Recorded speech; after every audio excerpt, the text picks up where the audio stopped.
இதுதான் குப்பைமேனி கீரை. நல்லா பார்த்துங்க, நல்லா பார்த்துங்க இந்த கீரையை.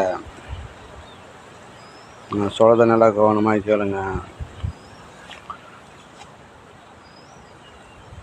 மூஞ்சியில் பங்கு மாரி ஊந்துருக்கும் கருப்பு கருப்பாக.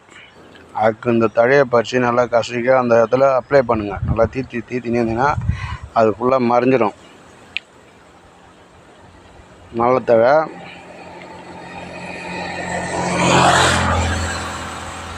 அதேமாதிரி சில பேருக்கு கையில் லைட்டாக ஊறும். அப்போ லைட்டாக இந்த தழையை வச்சு அந்த அந்த ஊரலுக்கும் தீர்த்திக்கலாம். நல்லா அப்ளை நல்ல தழை நல்லாயிருக்கும்.